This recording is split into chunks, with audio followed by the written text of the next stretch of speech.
En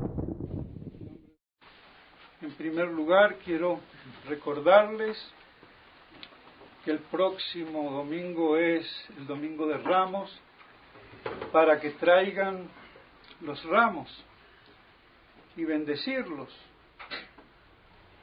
Claro está, sin hacer la ceremonia como corresponde, es decir, con la procesión solemne, pues ya vemos al lugar tan reducido y sin acceso directo a la calle, por estar en un tercer piso, para poder efectuar esa solemne ceremonia.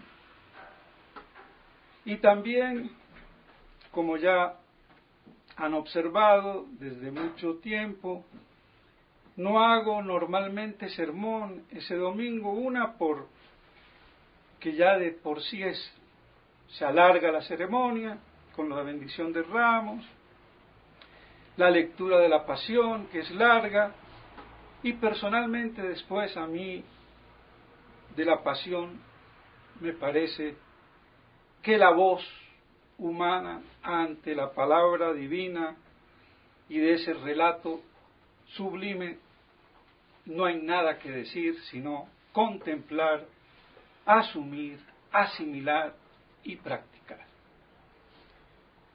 En nombre del Padre, del Hijo y del Espíritu Santo. Amén. Vemos una vez más en el Evangelio de hoy esa confrontación, esa pugna entre los judíos, sobre todo la élite religiosa, los fariseos, los escribas,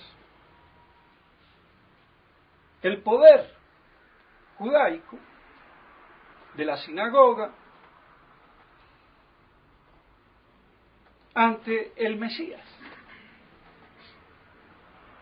Esa confrontación que sustancialmente es la misma, pero se va evidenciando, se va manifestando, se va aclarando, se va acentuando, se va cristalizando hasta que culmina en lo que ya sabemos. Intentan matarlo, pero como querían quedar bien, por eso fallaron 2 o 3 veces. Y aquí tenemos una, en la cual nuestro Señor se hace invisible y pasa en medio de ellos, como dice la boca de oro, San Juan Crisóstomo, patrón de los predicadores. Se hizo invisible comentando este pasaje. Y por eso la Iglesia manifiesta ese ocultamiento de nuestro Señor, ocultando las imágenes, salvo el Vía Crucis.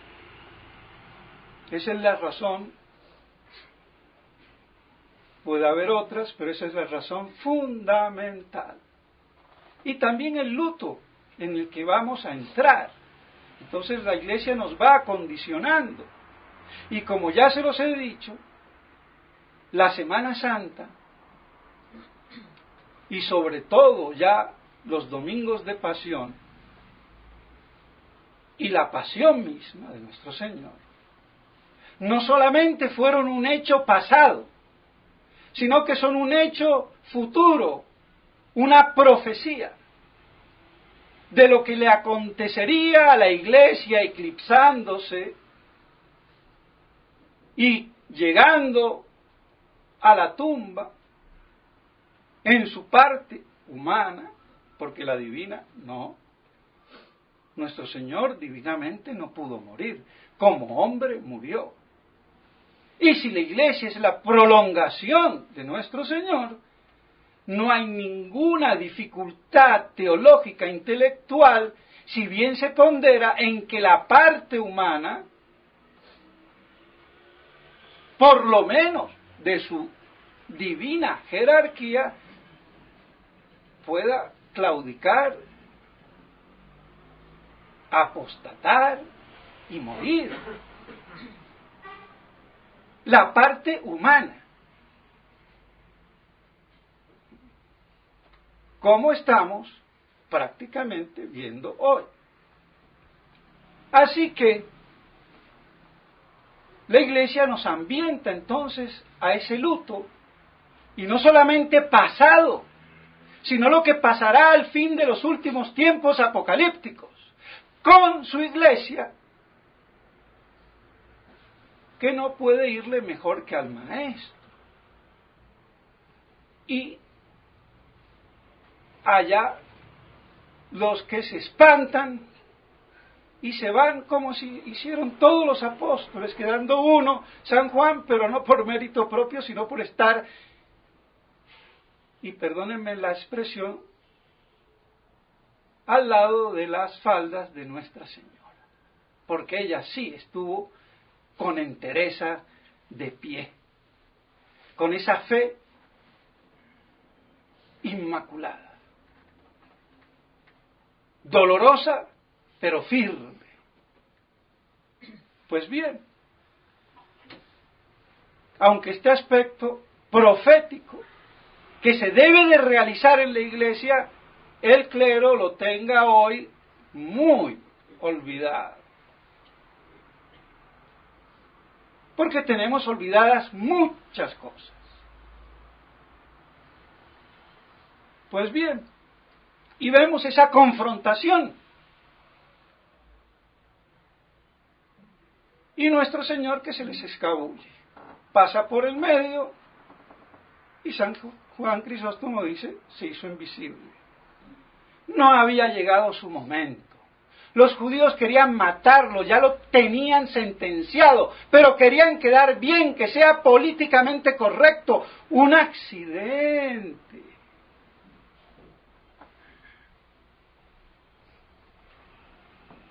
Yo me considero sentenciado. Cuando ocurre el accidente accidental y diplomáticamente y políticamente correcto, porque Dios lo permita, porque también todas las cosas tienen que madurar, pero eso no quiere decir que no esté ya sentenciado. Todo aquel que osa decir la verdad, y peor, aunque duela, como decía con mucho ahínco el querido Fabián, la verdad aunque duela, y tanto duele que Dios mío.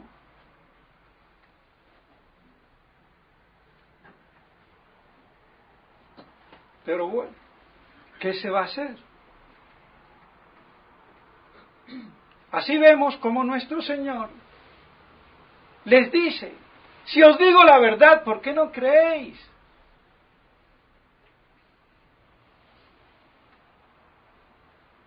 No querían creer la verdad, es el fariseo en su esencia, impugna la verdad, no la quiere aceptar, porque es su verdad. Son fanáticos. El fanático es aquel que hace de su verdad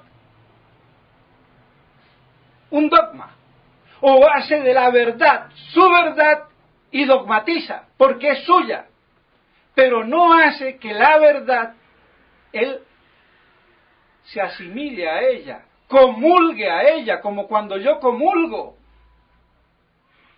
Es el alma que se diviniza en Cristo, y no es Cristo el que se humaniza en mi alma, aunque sea yo el que lo trague con la boca y el estómago. Esa comunión con la verdad. Yo me asimilo a Dios, Dios me asimila a mí. Una especie de asunción, no de absorción humana. Pues bien, si no hacemos eso, nos convertimos en fanáticos, porque no defendemos la verdad en sí objetivamente. Y por eso yo tengo que pedir muchas disculpas, porque a veces, no porque yo haga de la verdad mi verdad y yo me crea ya la verdad, sino al contrario, porque veo la verdad objetiva y me adhiero a ella, y a veces con mis errores, y por eso se me va la mano en el tono, en los gritos, los chillidos y lo que fuera. Pero no es que yo esté haciendo mi verdad algo personal, no, señor. Todo lo contrario, y si he dado esa impresión, pues aclaro y corrijo, porque humano es corregir. Errar es humano, perseverar en el error diabólico. Pues bien, así entonces nuestro Señor les dice, aquí clara, paladinamente, que es el Hijo de Dios, mi Padre. ¿Quién puede decir mi Padre? Y yo le conozco, y Él me conoce, y vosotros no lo conocéis. Yo hago su palabra, porque yo soy la palabra. Ahí no lo dice, pero ya sabemos, Él es el verbo, la palabra de Dios, consubstancial al Padre, y hago la palabra de Dios. Y yo, sabemos, Dios, nuestro Señor, es la palabra encarnada. ¿Quién puede decir eso? Está diciendo explícitamente, con el remate, antes de que Abraham fuera creado, yo soy. Ego sum, qui sum, yo soy el que soy. Lo mismo que dijo Dios a Moisés en el Sinaí. Porque Dios es la plenitud de ser. Y todo otro ser es por participación. Y entonces hay una decadencia del ser pleno que es en Dios, y en nosotros es más pleno, menos pleno, de acuerdo al grado de los entes, desde el orden orgánico, vegetal, animal, humano y angélico. Esa es la degradación jerárquica del ser participado por creación. Y una y mil veces más, esto es filosofía, no es ni teología, filosofía metafísica, y no la gnosis de los herejes que quieren darle el título de metafísica. Ojo. Pues bien, así entonces esa plenitud de ser, mientras que para el gnóstico y el cabalista es infinitud o indeterminación de ser, que se realiza por el cambio, la acción, y de ahí la dialéctica. Pero no voy a entrar en eso ahora, lo dejo así apuntalado, porque si no me desvío, pero como todos los temas, a la final, si son verdad, se unen como vasos comunicantes. Pues bien, yo soy el que soy. Ya los judíos, en su iracundia diabólica, a matarlo. Pero él se les escabulle. Les juega la jugadita. Se hace invisible y no es su hora. Él va a morir cuando él quiere. Y como él quiere, aprovechando la perfidia judaica, el crimen,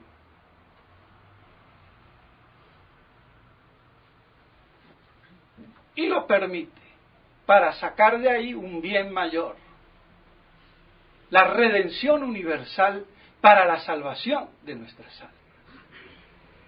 Y nos deja de ese hecho la Santa Misa, que es el testamento, la herencia, en su sangre derramada, que es el santo sacrificio de la misa, hoy profanado, adulterado con la nueva misa. Tampoco voy a entrar por ahí. Pero bien, así entonces, no queda duda que afirma nuestro Señor su divinidad, porque como dice el padre Castellani, antes daba a entender, pero aquí lo dice explícitamente, tan explícitamente, yo soy. La misma definición del Génesis. ¿Quién puede decir yo soy? Dios. Entonces, no queda duda. Y además de la Trinidad, porque se habla del Padre y del Hijo, no puede haber Hijo ni Padre sin Trinidad, aunque no esté mencionando al Espíritu Santo. Por lo menos está implicada la Santísima Trinidad. Es evidente, o debiera de serlo. Y por eso, entonces, ya, a partir de ahora, nuestro Señor no solamente sentenciado, sino claramente condenado, pero iba a morir en su momento. Y mis hermanos, creo que aquí, alargando un poco más, un poco menos, podría redondear y terminar y cumplir con el propósito de no ser tan extenso. Pero hay eventos o hechos que por la envergadura que tienen crean expectativa. Y uno no se puede sustraer. Y saben muy bien que me refiero a la consagración episcopal del hoy Monseñor Ford. En un principio, ni hasta ganas tenía de hablar del tema, una por esperar, ver, dejar que los caballos corran para después apostar, porque viendo correr los caballos se ve quién es el que mejor pinta en la carrera. Como dicen en la Argentina, los pingos se prueban, pingos le dicen allá a esos caballos briosos, se ven corriendo. Y otro motivo, entramos ya en la pasión. Y habría que explicar más, porque es riquísima la liturgia de la pasión, para que nos lleve a la meditación y la contemplación y a la oración y a esa disposición de toda la Semana Santa. Pero qué pasión nos está haciendo pasar también la divina providencia, una detrás de otra. ¡Qué golpes! Y bueno, nos está mostrando de la primera providencia que algo de lo profético para la Iglesia es. Y de la Iglesia perseguida y reducida a su mínima expresión. La Iglesia en su fase apocalíptica, que eso es lo difícil del tema. Porque todos queremos una Iglesia triunfante, restauradora, boyante. Una Iglesia napoleónica, alejandrina, como Alejandro Magno. O una Iglesia como de Tutankamón, toda poderosa. O de Montezuma. Y no nos gusta la Iglesia estrecha, reducida, llevada casi a la impotencia, a ese pequeño rebaño perseguido. Y si lo medio lo aceptamos, no, pero tenemos que restaurar restaurar. Y vamos a restaurar, y salen los restauradores por doquier, y con mucho espíritu de gladiadores, no lo voy a negar. Con mucha convicción. Pero ojo si vamos mal enfocados, ojo si estamos del equipo contrario. Dos banderas.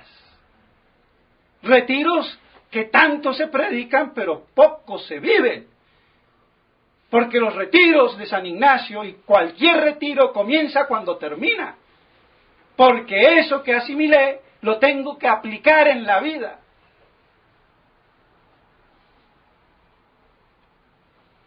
Y por eso la repetición, porque al año nos hemos olvidado completamente. Y a volver de nuevo con la misma historia. Porque si fuera lo contrario, como una vez serviría, pero así es nuestra fragilidad humana. ¿Qué se va a hacer? Pues bien, yo hubiera preferido no tener que hablar por lo menos en el primer domingo de Pasión. Pero todos casi han hablado. Y hay una curiosidad, no porque lo que yo diga sea más importante o no, pero hay una expectativa y uno la ve, la siente. Y yo estaba decidido a no hablar. Hasta alguien me dijo, ¿y qué va a declarar, padre? Y yo me le enojé porque a mí no me gusta el modo de preguntar, no la pregunta en sí, sino el modo de preguntar. Porque uno tiene que saber cómo pregunta. Preguntar nunca es una ofensa. Porque tiene el ignorante, y todos somos ignorantes, tiene derecho a preguntar. Por eso el niño pregunta. Pero el modo de preguntar no me gustó. Quizás me sentía ahí un poco religioso. ¿Y a usted qué le importa? Para no decirle, ¿qué estás esperando de mí? ¿Declaraciones? ¿No es suficiente lo que yo digo? ¿Qué podré decir? Bueno, yo veré. Pero ya es otra cosa. Pero bueno, ¿y qué me decidió a hablar? Y verme obligado a hablar. Y quizás hacer un poquito largo el sermón. Bueno, pero como no va a haber sermón, el próximo domingo lo parten en dos y van 2 por 1. Como las ofertas en los supermercados para que la gente compre.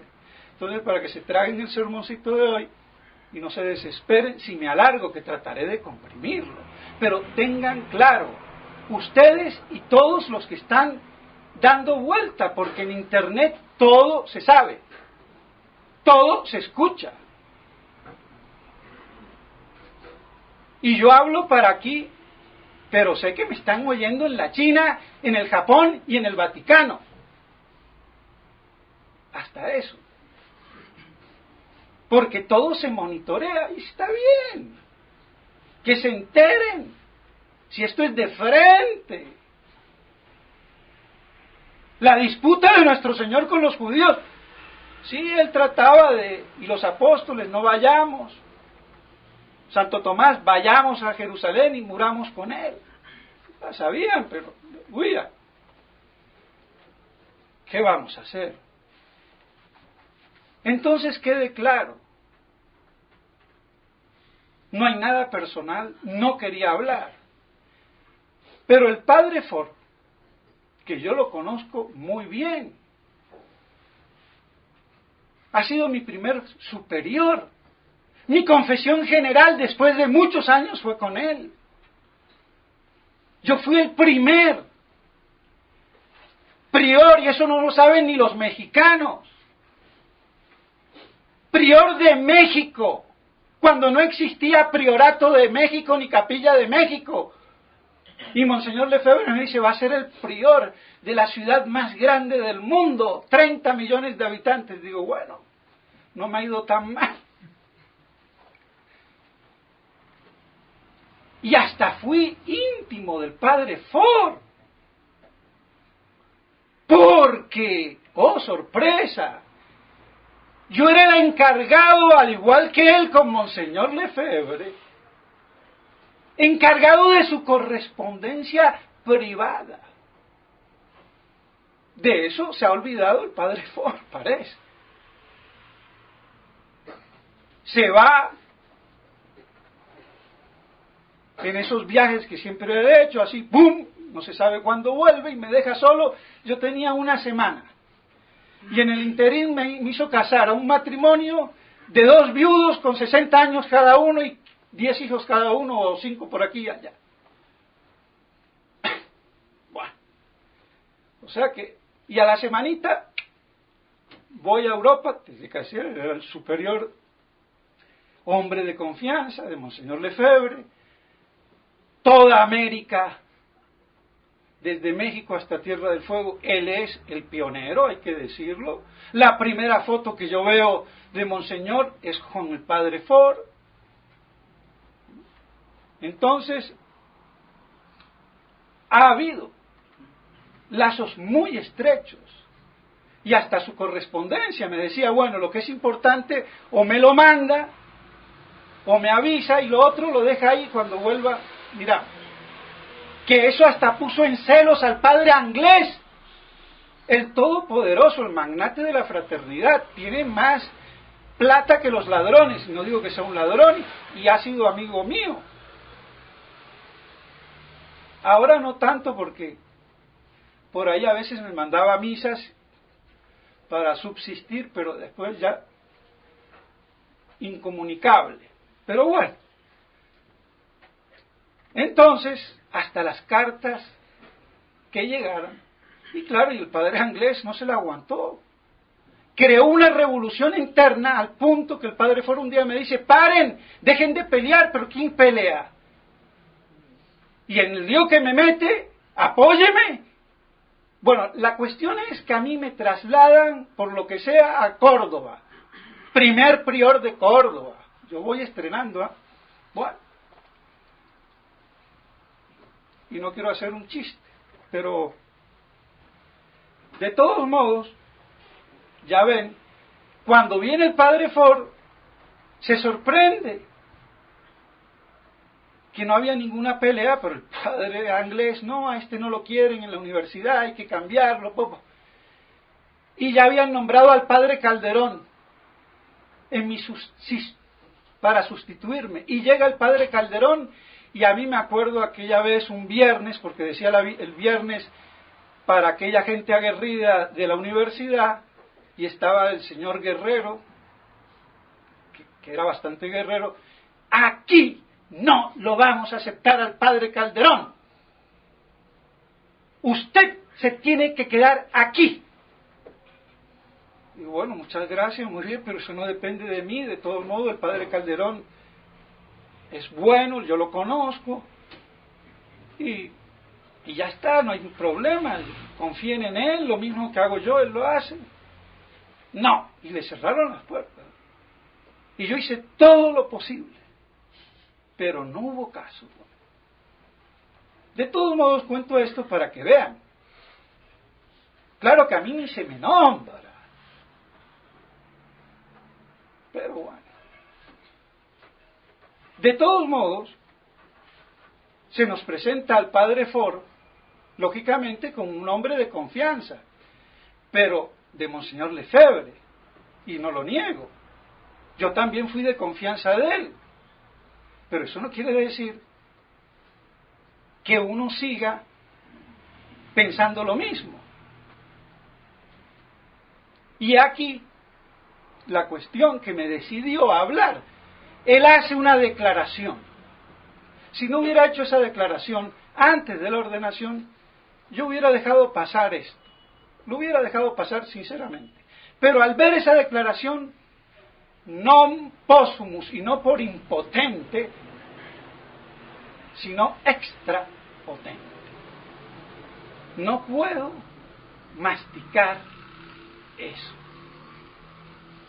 Y no por nada personal, sino por 2 cositas que dice. Si no las hubiera dicho, va y paz. Y no pasa nada. Tenemos un obispo más y ya veremos. Yo no voy a hacer como hizo miserablemente Monseñor Felé y Monseñor Rifán. el turquito libanés, y lo digo con sornita porque para los sirios, el Líbano a veces, por mucha diplomacia con los franceses, también claudicaban en la política interna. Y por eso Siria nunca permitió que el Líbano fuera totalmente aparte, no hay frontera. Y el patriarca de Damasco, su Castel Gandolfo es en las montañas del Líbano.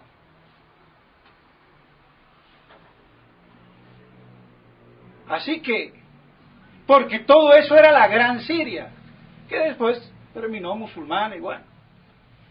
Bien. Y el Líbano quedó parte católico y el gobierno católico, pero gracias a San Morón, que era de Siria. Pues bueno, de todos modos será lo mismo. Ahora ya. ¿Qué pasa? Tienen fama a veces de traicioneros. Y yo tengo también familia libanesa, así que, aunque mi familia directa es toda de Siria, de Damasco y de Alepo, punto. Entonces, aunque yo nacido aquí, mi madre nacida aquí, pero sus papás de Damasco, y mi abuela vivía cerca de la casa de Ananías, de la calle recta, larga. Bueno, de todos modos, anécdotas. Y ya se me había olvidado lo que iba a decir, pero bueno, volviendo al tema o tratando de volver al tema, no hay nada personal. Pero él dice, y me alegro, no voy a condenar la consagración en sí, que puede ser muy legítima por el estado de necesidad y con el adjetivo estado de necesidad escatológico. Y digo escatológico, porque el padre Castellani sabía latín y griego. Y se dice eschatos, no escatos. Escatos es excremental pornográfico. Y eso es lo que es el mundo hoy y la iglesia nueva. Y la iglesia verdadera es eschatológica. Me remito al padre Castellani y tienes razón ahí. Y por eso digo eschatológico, y hasta el término se lo han tirado en la lengua española o castellana, y no entiendo cómo la Real Academia no corrige. Porque es lingüísticamente, gramaticalmente, un error. ¿Hasta dónde llega el demonio? Lo que es ultimidades, es haton, lo último, o lo final, lo vuelven escatológico, excremental pornográfico, como son hoy los que gobiernan el mundo y la iglesia. Ellos son los escatológicos y nosotros, el yo argentinito que tengo, somos escatológicos. Pero no vamos a hacer de esto tampoco lingüístico un drama, pero sirve también como para diferenciar por una iota y aquí por una C o J. Pues bien, ¿cómo las cosas cuentan?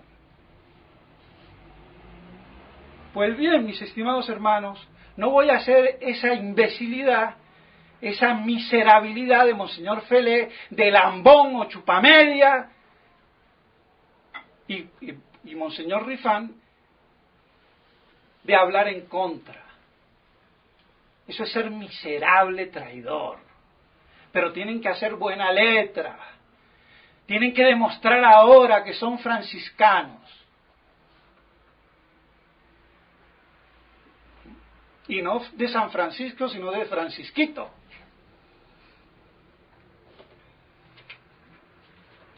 Van allá corriendo.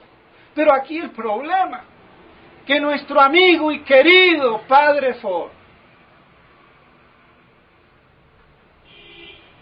también dice que va corriendo. Aunque todo, claro, va a ser más transparente. Saben que me da ganas también a mí de ir, pero no corriendo, porque yo como soy un poquito más acelerado y querría llegar primero, me dan ganas de ir también, porque Monseñor Felé sale corriendo, ya lo sabemos. Monseñor Williamson por ahí también dijo que si le firmaban no sé qué, hasta se iba en avión. Bueno, le gana a Monseñor Felé, está más con la técnica. Y el padre Ford, pues dice, voy con Monseñor Williamson, o sea que también va en avión, ¿no? ¿Y a mí qué me queda? Para no quedarme atrás, para no ser el último orejón del tarro, para no estar desfasado, también voy, pero en misil. Y así de pronto, paradójica y chistosamente, les evito meter la pata. Pero ¿cómo es que va corriendo o va en avión? ¿Para qué? ¿Qué misterio hay? Ah, es que es la autoridad legítima. Es que Monseñor Lefebvre no ordenaría a ningún sacerdote sedevacantista. Mentira. Ordenó al padre de Blinier, sedevacantista. Ordenó al padre Belmont, sedevacantista. Ordenó al padre Guepán, sedevacantista. Ordenó al padre Ricosa, sedevacantista, y algunos otros que se me escapan.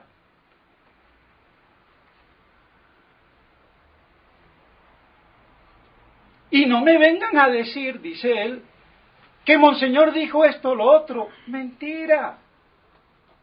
Por favor. Monseñor Lefebvre no dijo en el 86, en el sermón de Pascua, que el problema del Papa había que planteárselo. Se salió de vacaciones y habló en París con los sacerdotes, vuelve a Con, y 15 o 20 días después del sermón, en la primera conferencia continúa con el tema de los seminaristas. Él no quiere asentar solemnemente algo, porque Monseñor dijo, yo no digo mis opiniones personales, yo la Iglesia. Entonces, como teólogo, él tenía sus opiniones personales. Y yo puedo decir que personalmente era sedevacantista. Y a ver que me digan que no. Ahora, públicamente no, porque él no lo decía. En público él decía lo que la Iglesia dice. Y lo que era muy personal tenía, pero a veces lo decía en los circulitos. Pero bueno, pero lo dijo.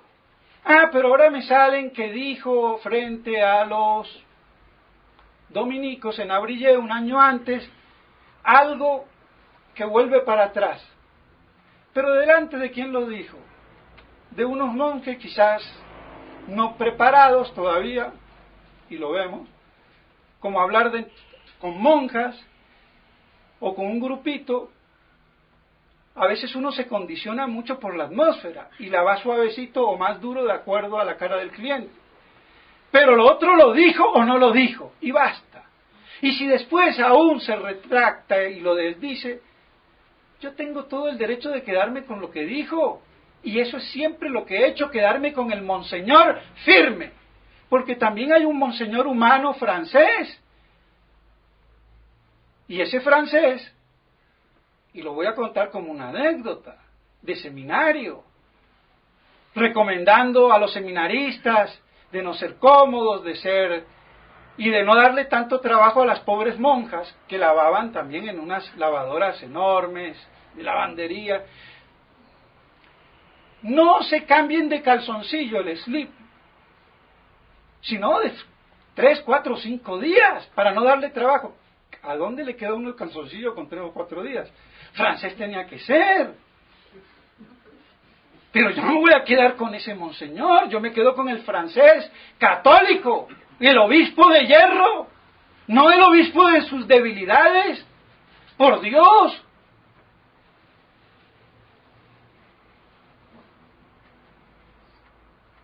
O ahora todos somos papanatas, cosas como son. Monseñor Lefebvre tenía sus vaivenes y condicionados por todos estos. Smithberger, Tissier y todos los otros, todos los que hoy forman la corte mayor de la fraternidad. Monseñor Felé, que no es como dice el padre Bruno, que fue puesto, y eso sé yo más que él, porque tengo más canitas que él, y conozco la cosa de adentro. Él es monje benedictino, yo soy de la fraternidad, no de la moderna, de la original. Fue por presión del padre Smithberger, que lo tenía al lado. ¿Por qué? Porque Ratzinger le había dicho, no conviene que sea el superior un obispo. Entonces, como él quería ser el superior in eternum y cambiar las constituciones para ser invitan, entonces yo humildemente no quiero ser el superior y pongo aquí a esta ovejita, que ha hecho exactamente la misma cosa que Smithberger. Entonces no es presión de los suizos, sino de los alemanes, si queremos. Alemán Smithberger y alemán Ratzinger, o Ratzinger,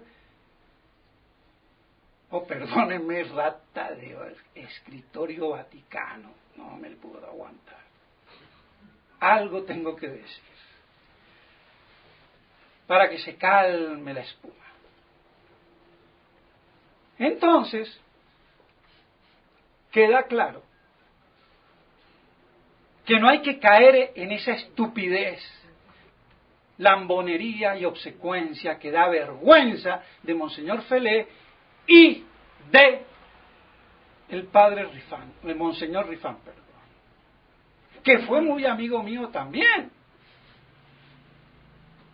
Como ven, yo los conozco a todos. A todos. Y Monseñor de Castromayer érase de vacantista. Un hereje no puede ser papa. ¿Y cómo? Puede ser material y formal. No, señor. La iglesia, cuando viene un hereje y se convierte, le pide hacer el acto para que deje su apostasía en público y no le pregunta si fue material o formal. Y con eso me tapó la boca. Y después Rifán, claro, quería la otra versión. ¿Por qué? Porque ahí está. Entonces, no vengan a decir. Y en el mejor de los casos, es una cuestión teológica y no la dogmaticen. Y aceptemos. El uno piensa así, el otro así, y no se haga dogma de ello. Pero si la realidad me está apuntando al otro, no negarlo. Pero no, Roma apóstata, porque no es solamente herejía, cisma, ruptura con la tradición, es evidente, sino apostasía, es otra iglesia, nueva iglesia posconciliar, con nuevos ritos, nueva misa, nuevos curas y nuevos papas, que son la bestia apocalíptica, el anticristo religioso, serie de antipapas, hasta culminar en el último. Y el otro anticristo, el político, que es menos peligroso. Es más maloso, pero menos peligroso. Porque mata el cuerpo, estos matan el alma. Y esa es la realidad a la que tengo que llegar, que no es la Iglesia Católica. Y ya lo veía el padre Membiel, y por eso dijo un mismo papa con dos cabezas, la iglesia tradicional y la contraiglesia. Pues bien, entonces no venga el padre Ford, ahora Monseñor Ford, a decir que se va volando, con transparencia y acompañado, pero igual al mismo prostíbulo van, y perdónenme, pero es que Roma de hoy apóstata es el prostíbulo de la gran ramera cabalgando sobre la bestia del Apocalipsis religiosa. Entonces es un prostíbulo, hay que tenerlo claro. apocalípticamente hablando, escatológicamente hablando, según las palabras de San Juan el puro, casto y virginal. Yo no soy pornográfico ni excremental, perdónenme. Hablo con los términos de San Juan, la gran ramera, la religión pervertida, corrompida y adulterada, misterio de iniquidad, gran apostasía. Si no lo quieren ver y por eso van corriendo, bueno, tendré que ir yo en misil y ayudarles para que se salven y no cometan el pecado contra el Espíritu Santo. Me estoy volviendo inglés. He tomado unas pastillitas porque me ha gustado, entre otras, mucho el sermón de Monseñor Williamson. Lo vi entero. Digo, ¿y por qué no estamos de acuerdo? ¿Por qué no estamos en la misma cosa? ¿Qué pasa? ¿Qué nos separa? ¿Seré yo? Y lo digo públicamente. ¿Qué nos separa? Si él sería consecuente con ese sermón. No tengo nada en contra de él. Lo que dije de la mamá lo dije porque me lo han reprochado por ahí, alegro que me lo hayan reprochado para aclarar. Era simplemente decir que uno es lo que mama. La cultura comienza en la cuna. Y si yo nací en una cultura y una familia protestante, y crecí, y llegué, y pasé la adolescencia, tengo mentalidad protestante aunque me haga católico, y eso es difícil de quitarlo. Eso fue lo que quise decir, no lo quise ofender. Y si lo he ofendido personalmente, le pido perdón a él, a Francisco y a todo el mundo, porque no me interesa ofender a nadie personalmente, pero que no ofendan a la verdad. Y ahí la pelea es objetiva, no subjetiva. Pero como todo está subjetivizado, claro, es personal, no. Por eso yo me puedo tomar un tinto y un café con cualquiera, sin problema, porque no es personal. Quiero que se salven. Y si yo estoy equivocado, que Dios me convierta y me haga ver. Porque si no, como San Pablo, voy hasta Damasco y los reviento a esos cristianos que nos están volviendo la vida imposible. Y ¡paf! Se va. Bueno, ¿qué vamos a hacer? Entonces, ¿qué nos divide? Es ahí el problema. ¿Quién está por encima dirigiendo esto como un tablero de ajedrez? Y que se mueven todas las fichas de acuerdo a sus características, porque no le voy a pedir a un peón lo que haga lo del alfil del caballo y a la inversa. ¿Y quién lo mueve? Y si el tablero es manejado como esos grandes jugadores por la misma mano, moviendo las blancas y las negras, las fichas, pues bien, es lo apocalíptico. Eso que dijo el padre Castellani, la situación apocalíptica, que es un hecho a partir del retorno de los judíos a Tierra Santa efectivamente en el 48. Eso es un dato histórico irrefutable. Entonces no puedo yo meterle nada, ni restauraciones. Y si hay una guerra fría y la tomo como una paz o un refrigerio, pero eso no es que se acabó la guerra va a culminar con la derrota del anticristo por la parucía de nuestro Señor. Eso es lo que no se ha entendido. La parucía de nuestro Señor es la que pone término final al culmen del mal satánico en el mundo y dentro de la iglesia. Eso es todo el cuento. ¿Lo acepto o lo rechazo? Si lo acepto, soy católico; si lo rechazo, soy judaico. Y no le digo judío a nadie. judaica la mentalidad o la manera de obrar o de operar. Como muchos masones son más masones que los masones porque piensan igual y no tienen el mandil o el guayuco, el delantalcito ese.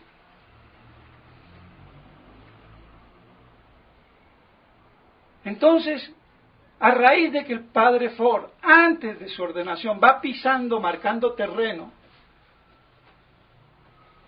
voy a Roma y Monseñor no ordenaría, y lo dijo aquí como amenazando. Monseñor dijo, no ordenaría, o no dijo, sino, no ordenaría a nadie que fuera sedevacantista. Bueno, lo dijo en privado. No, ahora lo dijo en público. Él, el que es tan prudente, pudo haberlo obviado, y eso me ha obligado a hablar. Y personalmente no tengo nada contra él, y me alegraría que sea obispo.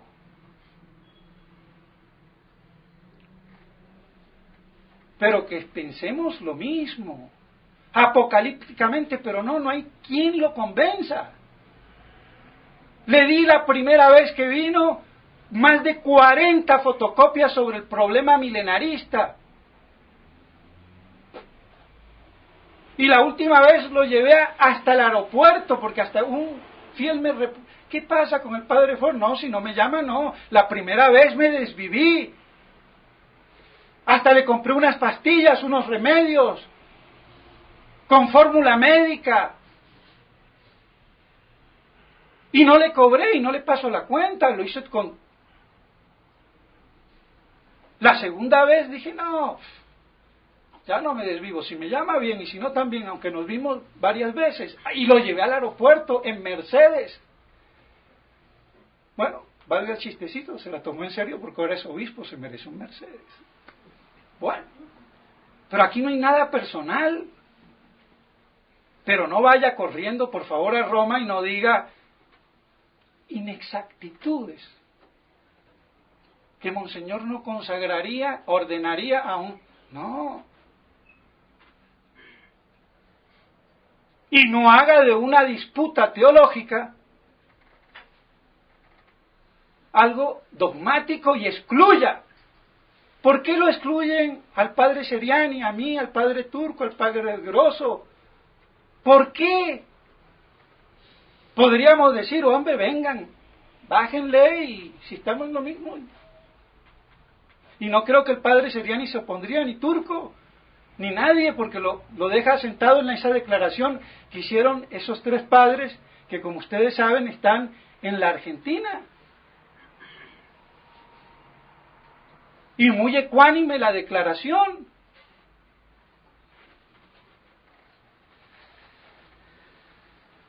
Ahora que cada uno tenga sus deficiencias, todas las tenemos. Pero ¿por qué tenemos que estar por fuera? A mí me hubiera gustado estar ahí. Ah, no, al padre Basilio ni le avisan, entonces tienen tres, uno ni les avisen. Aunque sea a última hora y lo entiendo, como dice Monseñor, hay intereses en impedir, perfecto, a última hora tenía que ser. Bueno, pero a unos no, a otros le avisan, pero no de primero, y a otros sí de primero. Y por eso el padre Rafael está ganando puntos, yendo, y quiso de diácono allá. Y digo porque él está aquí en Bogotá. Espero sinceramente que no ocasione problemas, que él piense como quiera, pero que no venga a plantar banderas aquí, porque así se acabó. Si viene a plantar bandera, aquí el que planta bandera soy yo. Esta es mi jurisdicción, yo caí primero. Y yo fui el que me enfrenté primero con la fraternidad. Y esa jurisdicción sobrenatural, profética, no la voy a renunciar. Entonces venga, hasta le ayudo, si puedo hacerle un favor, pero allá en tu monasterio y tranquilo, mi hijo. Pero no vengas con ínfulas porque ahí sí que se arma la de San Quintín. Yo no voy a permitir que en mi casa me vengan a perturbar el sueño. Allá, pues. Claro, ¿eh? Y no tengo nada personal.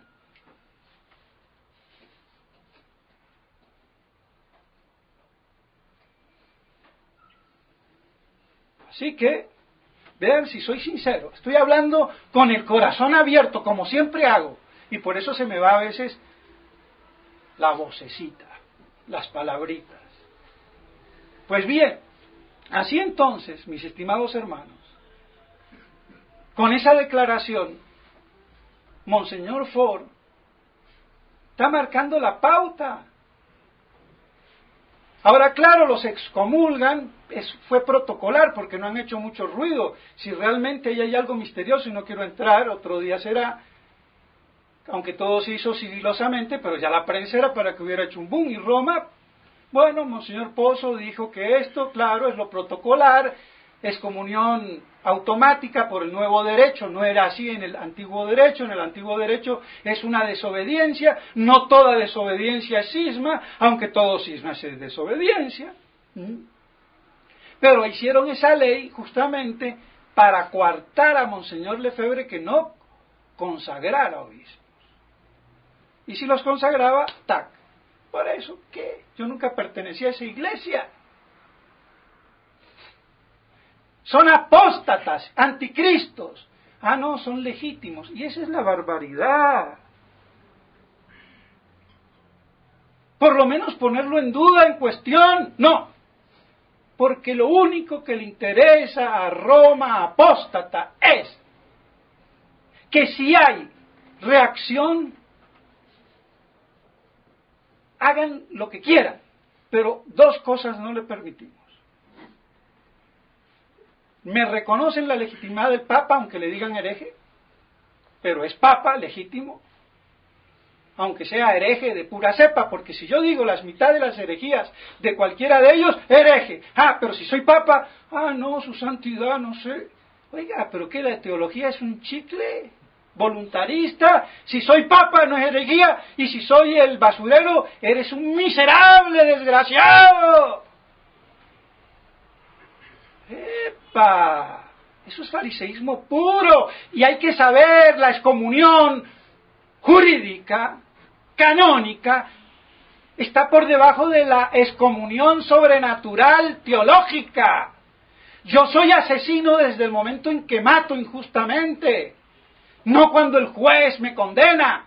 Yo soy hereje cuando yo pertinazmente digo herejía y no cuando el Vaticano o el obispo me condena. ¡Epa! ¿O no distinguen excomunión teológica con jurídica? Y por eso cuando se dice al Papa nadie lo juzga jurídicamente, pero teológicamente sí, si se desvía en la fe. ¡Epa! Hay que saber.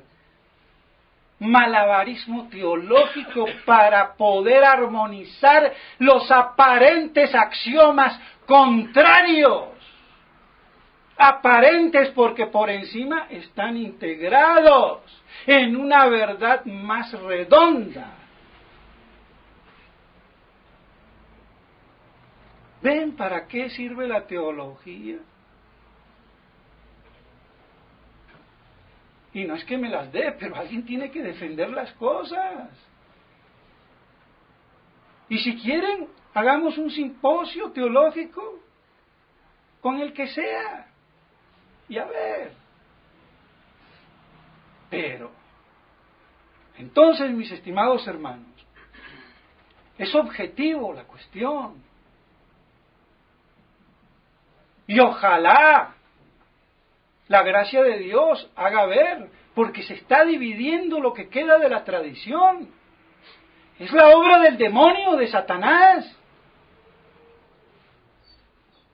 Entonces uno no puede ser un idiota útil, y no le digo idiota a nadie, porque puedo ser yo el primer idiota. Pero no. Podemos dividirnos así, y si nos dividimos entonces quiere decir como en los ejercicios, con Cristo o contra Cristo, la iglesia de Cristo o la del anticristo. Entonces, si la iglesia del anticristo es la de Roma apóstata, y voy corriendo, aunque no haga acuerdos, porque unos, claro, muchos entran a un prostíbulo y perdón a tomarse nada más una cerveza y ver qué es lo que hay por ahí, de pronto se van, y otros van más a fondo. Ojo. Entonces, con acuerdo o sin acuerdo, con tomarse una cervecita y me voy, o ir más a fondo, como la fraternidad, neofraternidad, Monseñor Felé, pero todos entran.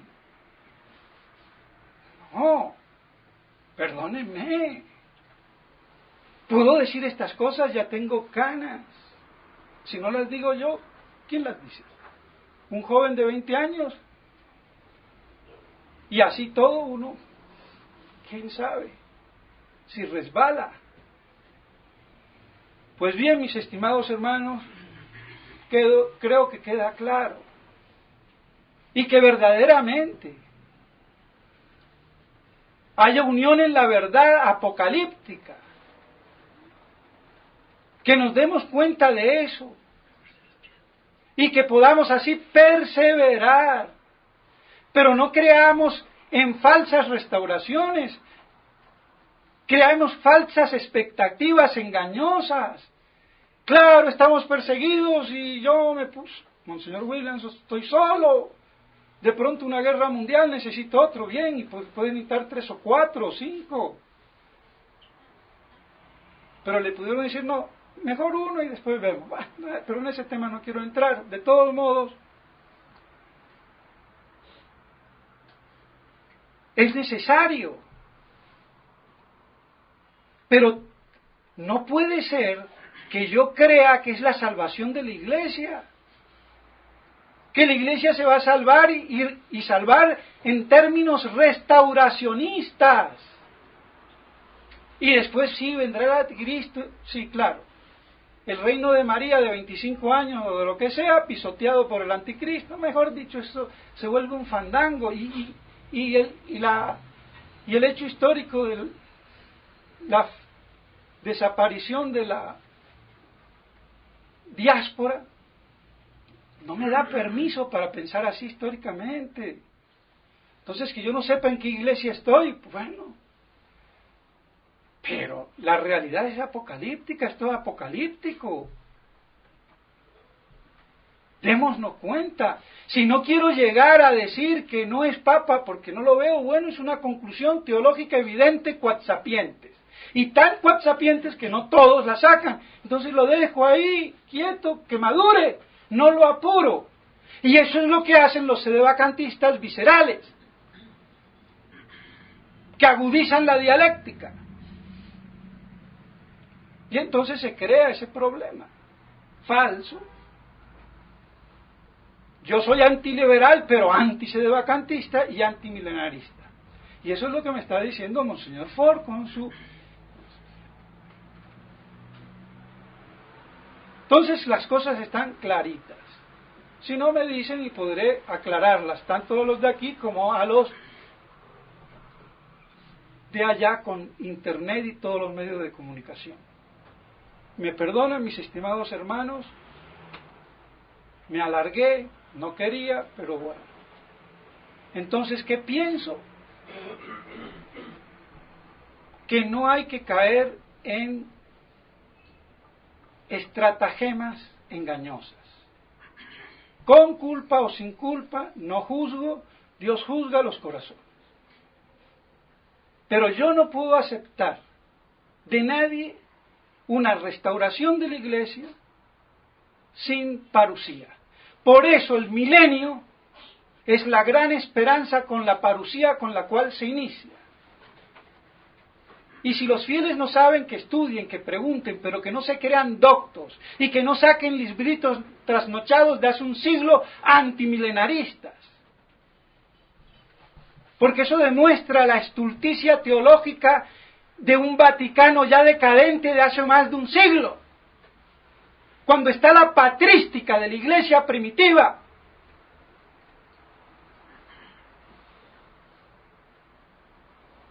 Entonces, no tiremos por la borda eso. Y si no están de acuerdo, bueno, stand by, pero no lo combatan. Y ese combate es el que hace la división y el enfrentamiento. Y bueno, yo moriré apocalípticamente hablando. Y la gran y única esperanza es la parusía. Y podría decir con milenio o sin milenio para traer. Por lo menos hasta ahí tengo que tenerlo claro. Y lo del milenio, a ver, que de todos modos lo pedimos, adveniat nos regnum tuum. Pues bien, entonces, aceptemos las cosas. Si no las entendemos, no las combatamos. Pero no afirmemos legitimidades espurias que se conculcan con la realidad.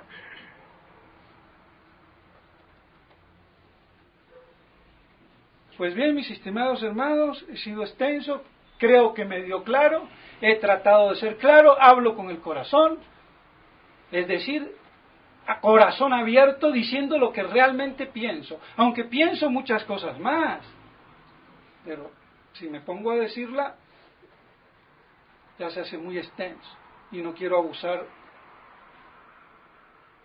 Entonces, mis estimados hermanos, vean qué bien que comenzamos la pasión. Todo esto sirve para eso, para que asumamos la cruz y nos asimilemos a ella. Y ya se verán los verdaderos fieles del pequeño rebaño que esperan a Cristo Rey el día de su parusía, y todo el resto en contra. Sean católicos, tradicionalistas, judíos, musulmanes o lo que sea. Porque el anticristo homologará a todos, salvo al pequeño rebaño fiel, que espera la bienaventurada esperanza, y es lo único que los mantiene en pie y en la fe pura y verdadera. Y lo demás, ya saben. Pues bien, mis estimados hermanos, que la Santísima Virgen María nos ayude a comprender esta crucifixión de la Iglesia. Segunda crucifixión de nuestro Señor Jesucristo en su cuerpo místico, la Iglesia. Y en su corazón, la tradición que vea. Pues que esto sirva y que todos tengamos una santa Cuaresma. En nombre del Padre, del Hijo y del Espíritu Santo. Amén.